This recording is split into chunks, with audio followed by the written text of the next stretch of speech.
एक कहानी है इंडस्ट्रियलिस्ट प्रताप चंद्र ठाकुर की, जो एक रिटायर्ड मेजर थे। मेजर साहब बहुत सख्त मिजाज के थे और सिद्धांत के पक्के थे, और किसी के गलती को माफ करना तो दूर उसको सजा देते थे। अपनी पत्नी की मौत के बाद वो नास्तिक बन गए थे। यह मेघना, जो मेजर साहब की लाडली बेटी थी और वो उसको अपनी जान से ज्यादा प्यार करते थे। यह अशोक चौधरी, जो मेजर साहब के बहुत करीबी दोस्त थे। पेशे में वो एक शहर के मशहूर डॉक्टर थे। मेघना कहाँ है? मालिक, मेघना मैडम अभी तक सो के नहीं उठे हैं। क्या? सुबह की 8 बज गया है, मेघना अभी तक नहीं उठी? अच्छा, तुम जाओ, डाइनिंग टेबल के ऊपर नाश्ता लगाओ। अशोक, तुम बैठो, मैं अभी आया। मेघना? जी पापा, आप यहाँ? ए क्या है, सुबह की 8 बज गया है और तुम अभी तक सो रही थी?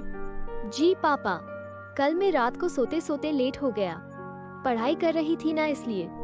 मैंने तुम्हें कितनी बार कहा है, जल्दी सोकर जल्दी उठा करो। तुम जानती हो ना, मुझे इनडिसिप्लिन पसंद नहीं है।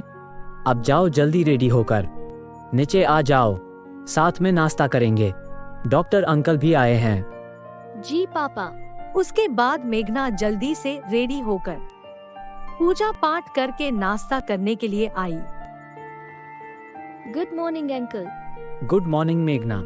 रामू, ए क्या, ब्रेकफास्ट में मैंने तुम्हें कहा था ना चिकन रोल बनाने को, तो फिर तुमने एक खाना क्यों बनाया? मालिक, आज राजू को मार्केट से चिकन लाने को लेट हो गया, इसलिए मैंने आज वेज वाली नाश्ता बना दिया। राजू, ए लो पैसे, तुम्हारा कल से जॉब पर आने की कोई जरूरत नहीं है, जाओ यहाँ से, गेट आउट। प्रताप, तुम्हारा ऐसी छोटी छोटी बातों को लेकर इतना गुस्सा करना ठीक नहीं है। मिलिट्री से रिटायर होने के बाद भी तुम्हारा तौर तरीका अभी भी मिलिट्री जैसा है। कभी कभी मुझे डर लगता है तुम्हारी यही आदत तुम्हें नुकसान ना पहुंचाए। डॉक्टर, मुझे डिसिप्लिन पसंद है, हर कोई आदमी को डिसिप्लिन में रहना चाहिए। मैं मेरा यही मिलिट्री आदत कभी नहीं छोड़ सकता। अब छोड़ इस बातों को, चल खाना खाते हैं। नमस्ते प्रताप जी। अरे रंजीत जी, आइए, बैठिए। कब आए दिल्ली से? कल रात को आया, आते ही आपसे मिलने चला आया। ऐसे तो मैं दिल्ली गया था अपना पर्सनल काम के लिए, लेकिन वहाँ पर हम और एक नई बिजनेस भी कर सकते हैं, होटल और मॉल बनाने का। उसमें हमें बहुत फायदा भी होगा। रंजीत जी, ऐसे तो हमारा ये बिजनेस इतना बढ़ चुका है कि उसको संभालने के लिए अब मुश्किल हो रहा है। फिर आप बोल रहे हैं कि इस बुढ़ापे में भी और एक नया बिजनेस करने को? आप इतना चिंता क्यों कर रहे हैं? मैं आपका बिजनेस पार्टनर होने के नाते, मेरा बेटा दीपक अब बिजनेस संभाल सकता है। वो अब बिजनेस मैनेजमेंट का फाइनल ईयर में पढ़ रहा है। अब कुछ ही महीनों में उसका पढ़ाई खत्म हो जाएगा। उसके बाद वो हमारी बिजनेस संभालने में हमारा साथ देगा। अच्छा, दीपक अब इतना बड़ा हो गया है, पता नहीं चलता। बच्चे कितने जल्दी बड़े हो जाते हैं। हाँ, सही बोल रहे हैं। आपकी मेघना की भी तो शादी की उम्र हो चुकी है। क्या आप उसके लिए कोई लड़का ठीक किए हैं? नहीं, अभी तक तो नहीं किया है, लेकिन बहुत जल्दी एक अच्छा लड़का ढूंढना पड़ेगा। इसकी कोई जरूरत नहीं है, हमारे पास मेघना के लिए एक अच्छा लड़का है। अच्छा, कौन है वो? मेरा बेटा दीपक। प्रताप जी, मैं चाहता हूं कि हमारी पार्टनरशिप अब रिश्तेदारी में बदल जाए। दीपक बहुत ही शांत और सरल लड़का है। वो आपकी बेटी मेघना के लिए उपयुक्त लड़का है। असल में दीपक एक बदमाश, शराबी और लड़कीबाज होता है। वो कॉलेज पढ़ाई के लिए नहीं, बदमाशी और लड़कियों को छेड़ने के लिए जाता है। ये उसका रोज का काम था।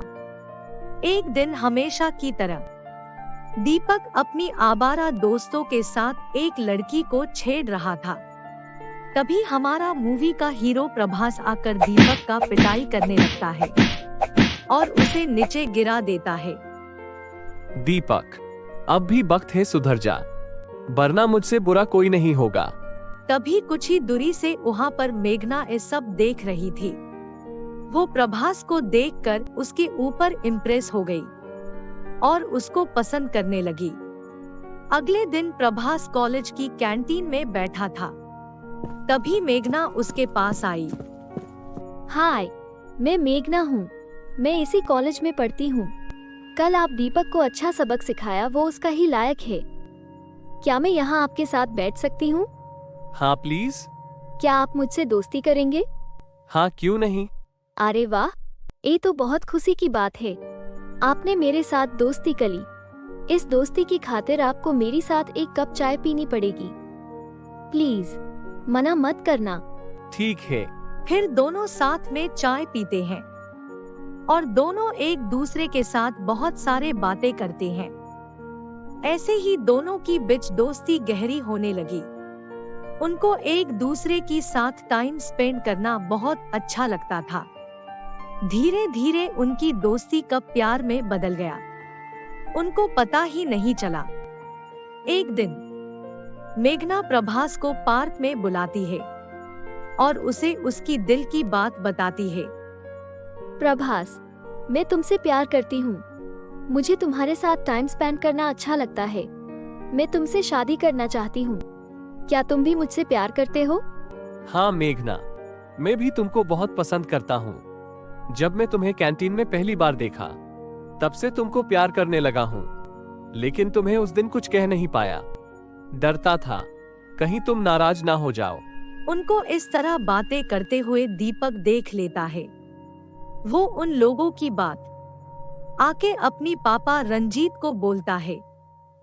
तू चिंता मत कर, मैं आदित्य ठाकुर से बात करके बहुत जल्दी तुम्हारा और मेघना की शादी करवाता हूँ।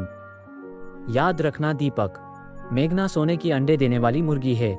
उससे शादी करके ही तुम आदित्य ठाकुर की सारी जायदाद हासिल कर सकते हो। तब तक तुम आदित्य के सामने एक अच्छा और संस्कारी लड़का बनके रहना होगा। एक बार मेघना के साथ तुम्हारी शादी हो जाए और आदित्य की जायदाद हमारे हाथ आ जाए, फिर तुम जैसे अपनी लाइफ जीना चाहते हो जी सकते हो।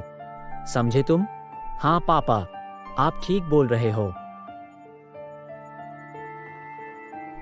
क्या आप ये क्या कह रहे हैं रंजीत जी? मेरी बेटी मेघना किसी लड़के के साथ घूम रही है? वो उसे प्यार करती है? हाँ आदित्य जी, अगर वो लड़का अच्छा और संस्कारी होता या किसी अमीर खानदान से होता, तो मैं आपको खुशी से बोलता कि आप मेघना की शादी उसके साथ कर दीजिए। लेकिन वो एक गुंडा बदमाश लड़का है। कॉलेज में वो दीपक के साथ बिना वजह की मारपीट किया था। क्या? मुझे घर जाकर मेघना के साथ इस बारे में बात करनी पड़ेगी। उसकी शादी आपके बेटे दीपक के साथ ही होगी, ये मेरा वादा है आपसे। अब आगे क्या होने वाला है, जाने के लिए देखिए हमारा अगला एपिसोड।